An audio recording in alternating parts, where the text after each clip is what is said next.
Vamos a hablar un poco del simbolismo, que esto es interesante. Uno de los símbolos de los templarios es 2 caballeros en un caballo.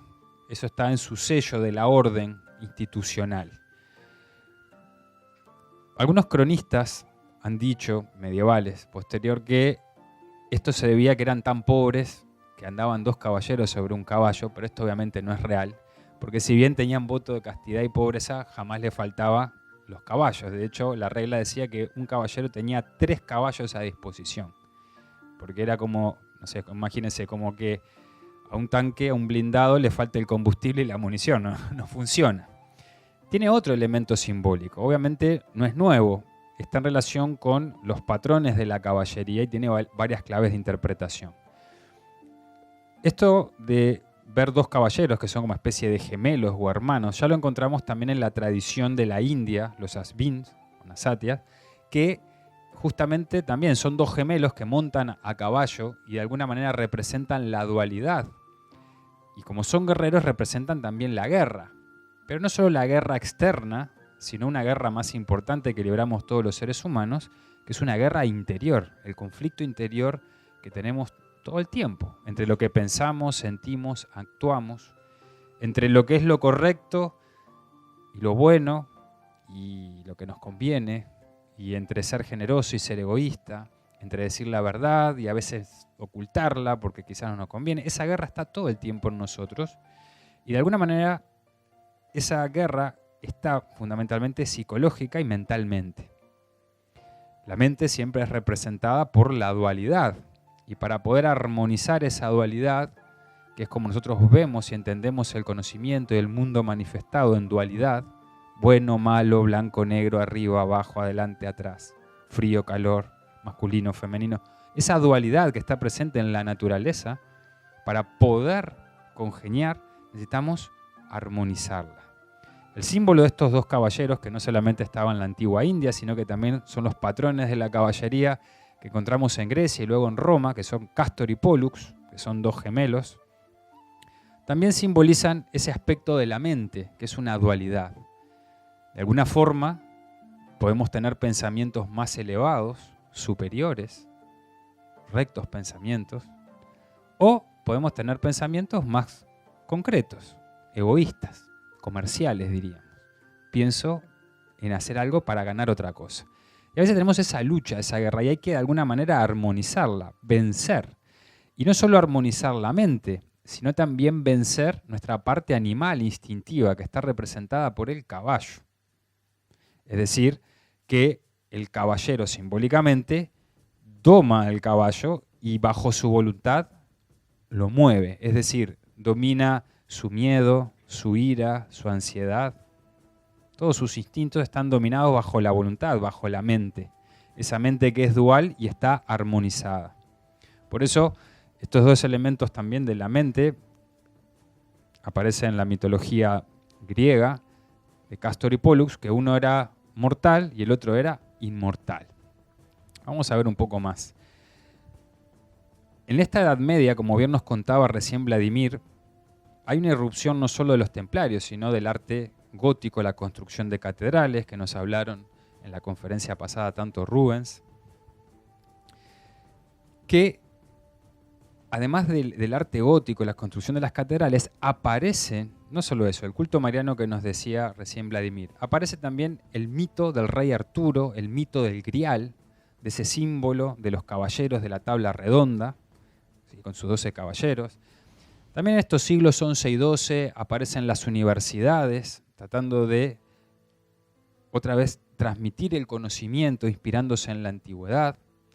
Y van a aparecer también el amor cortés a través de Leonor de Aquitania, es decir, una especie de forma medieval del amor platónico, y muchas cosas más. Por eso muchas veces este periodo del siglo XI y XII se le llama una especie de mini renacimiento previo al gran renacimiento que luego va a surgir, por supuesto, en Italia, en Florencia. Y los templarios van a representar de alguna manera esa caballería celeste espiritual. ¿Qué quiere decir caballería celeste espiritual? Que representan los valores superiores, en contraposición a una caballería terrestre o a un guerrero que, mientras un guerrero pelea por la justicia, por el honor, por la bondad, el otro guerrero pelea, pero bueno, por ascenso social, por interés, por adquirir más tierras. Sus valores son materiales. Y esos dos guerreros están enfrentados. Y esto también se muestra en la saga del Rey Arturo. Por eso, de alguna manera, los templarios van a encarnar en el imaginario colectivo esa especie de caballeros propios, reales de carne y hueso, como aparecen en la saga del Rey Arturo, ¿no? Por sus principios, sus valores. Muchas veces encontramos en los textos, se habla de la cruz templaria. ¿Hay una cruz templaria? Bueno, sí, hay una cruz que la podemos asociar al temple, la podemos encontrar en los frescos, también en sus símbolos, y básicamente no es que estaban solamente con un tipo de cruz. Normalmente es la cruz paté o la cruz potenzada o floreada, que ahora vamos a ver que lo importante es que no es una cruz simplemente latina, así, con dos vástagos, sino que tiene ampliadas las puntas, que tiene un valor simbólico que vamos a ver a continuación. Si se mueve, ahí. Además de la cruz, tenían otro símbolo que era el bausán o el estandarte del temple, que bueno, ¿cómo sabemos que era de este color? Bueno, como aparece acá, en algunos frescos ha sobrevivido y podemos ver cómo era. Y era mitad blanco, mitad negro. Otra vez esta dualidad presente, constante, que vamos a encontrar en muchas culturas de la antigüedad, hablando de la dualidad manifestada en la naturaleza, que empieza ya desde el universo, que es un compuesto de espíritu y materia, y cuando entran en conjunto se forma lo que se llama el cosmos, el orden. Pero ese orden que está manifestado y en evolución, el ser humano debe acceder, debe conquistar, debe batallar y alcanzarlo a nivel de conciencia propiamente, poder unificar esa dualidad, esa parte material con esa parte trascendente espiritual. Y también de alguna manera la cruz simboliza esa, porque la cruz tiene, ¿sí?, dos travesaños, uno vertical representando lo trascendente, lo espiritual, y uno horizontal representando la materia. Y en ese punto medio estaría el ser humano crucificado en ese estado de conciencia entre el cielo y la tierra. No es ni un dios ni tampoco un animal. Tiene que lograr vencer ese conflicto interior, esa dualidad. Dentro de los sellos de los templarios, el de los dos caballeros y montando sobre un caballo, que ya dijimos que no era símbolo de pobreza, sino es un símbolo de armonización, de dualidad, de control y de desarrollo de fortaleza y autocontrol de la personalidad de cada uno de estos caballeros, habían lo que se llamaban los sellos secretos, que muchas veces se malinterpretan. No es que fueran secretos, que nadie... Los sellos secretos de los altos dignatarios eran los sellos personales. Y aquí podemos ver algunos elementos bastante curiosos de su simbología que nos deja ver entre el velo de cuál era, de alguna manera, la filosofía que promovían, que no era tan quizás cristiana católica como históricamente, si uno lo lee, puede parecer. Primero, por este tipo de tolerancias, por este conocimiento además de símbolos, pero también por algunos símbolos muy interesantes. Por ejemplo, tenemos, como no anda mucho el rojo, tenemos un símbolo que es un águila sobre un altar. Todos estos sellos están en el archivo de Francia. Son documentos, ¿no?, que tenemos de mandatarios del temple. Un águila bajando sobre un altar. Esto obviamente tiene una clara referencia a uno de los 4 evangelistas, que es San Juan. Sabemos que de los 4 evangelios, como muy bien lo ha muchas veces un especialista español, quizás de los más importantes en el mundo sobre el cristianismo primitivo, que es Antonio Piñeiro, él dice obviamente que de los 4 evangelios, el evangelio de San Juan es el que tiene una clara influencia gnóstica. ¿Quién eran los gnósticos? Los gnósticos fue un movimiento dentro del cristianismo primitivo que se diferenció bastante luego con el cristianismo, cómo se terminó desarrollando y universalizando. De hecho, fueron después declarados herejes. Los gnósticos tenían una clara referencia a toda la filosofía antigua grecorromana, una clara influencia neoplatónica en la concepción de la cosmovisión del mundo, del ser humano, de la divinidad. No solo eso, inclusive sostenían el concepto de la transmigración de las almas, o más conocido para nosotros como la reencarnación. Bueno, todos estos conceptos fueron declarados heréticos con el correr del tiempo, y lo que sí sabemos es que los templarios siempre tuvieron una predilección por Juan o San Juan. También encontramos símbolos como el abraxas, otro símbolo también muy relacionado con el mundo gnósticos, son símbolos que tienen relación con la sabiduría.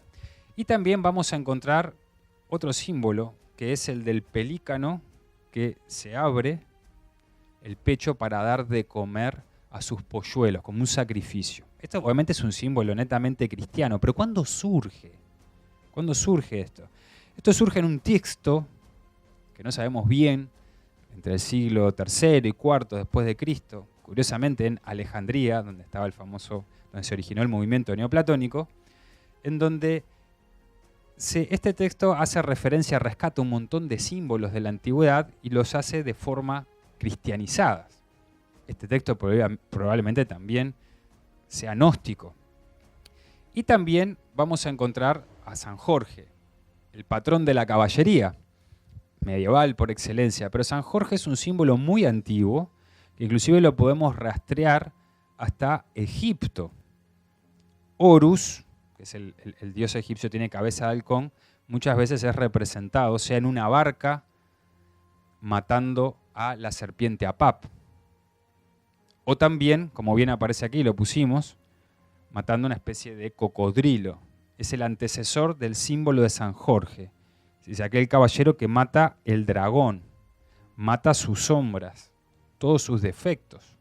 Es ese dragón que tiene alas, pero que no vuela, porque rapta, porque es una fuerza de la materia, no una fuerza del espíritu. Entonces podemos ver esta cantidad de símbolos que tenían esta orden tan particular.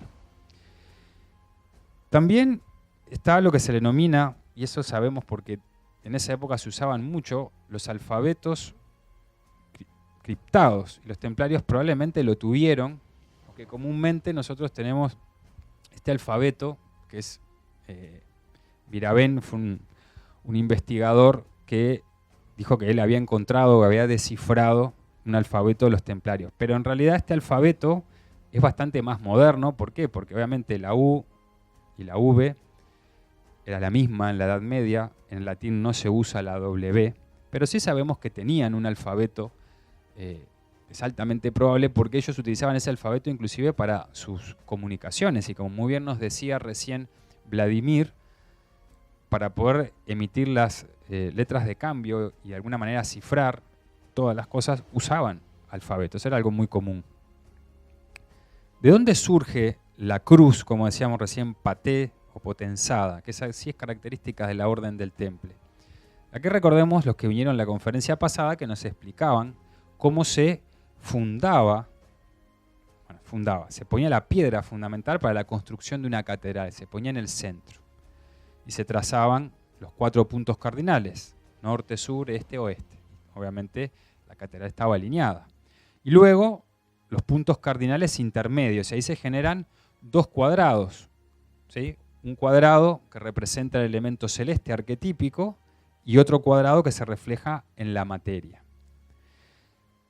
Los templarios no tenían que construir, o su misión no era, como sí lo fueron de las cofradías constructoras, construir templos, aunque se llamaban caballeros templarios. Su misión era civilizatoria, era construir, ¿sí?, una civilización, dar un impulso civilizatorio. Y eso es muy importante, porque si nosotros vemos desde que aparecen los templarios hasta que son apenas casi 200 años, cuando desaparecen, trágicamente, Europa ya no es la misma. Obviamente, no todo es gracias a los templarios, pero su aporte es muy importante, como nos comentaba recién Vladimir. Obviamente tenemos poco tiempo, no podemos extendernos en eso.